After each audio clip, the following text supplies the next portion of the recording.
ভাই রে ভাই, তোদের সব কটারে আমি আজকে সোনার দোকানে রেখেছি, সব কটারে। মানে সারা বছর তোমাদের যে বন্ধুগুলো বলবে না আমি গরিব আমি গরিব, এবার কফি কিনতেও ইএমআই লাগবে, আজকেরই গিয়ে দেখো তারাই সোনার দোকানে গিয়ে বসে আছে।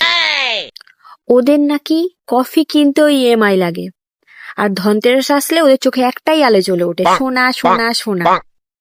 না মানে এই শয়তানগুলোই বলতো কাল অব্দি চা খেতে গেলেও নাকি এদের পকেট ফাঁকা। আজ দেখো এরাই সবাই সোনার দোকানে গিয়ে বসে আছে।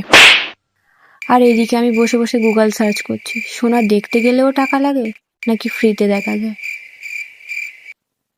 না মানে ওরা বলে একটু না একটু ইনভেস্ট করতে হয় ভাই, বছরে একবার ইনভেস্ট কর।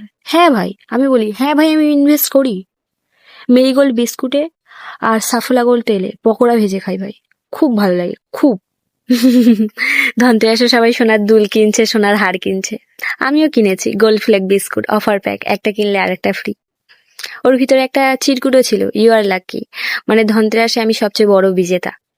মানে আমি বুঝে গেছি কে বিজেতা। তোমরাও নিজের পয়েন্ট অফ ভিউ কমেন্ট বক্সে ছুড়ে মারো যে আসল বিজেতাকে। বাই।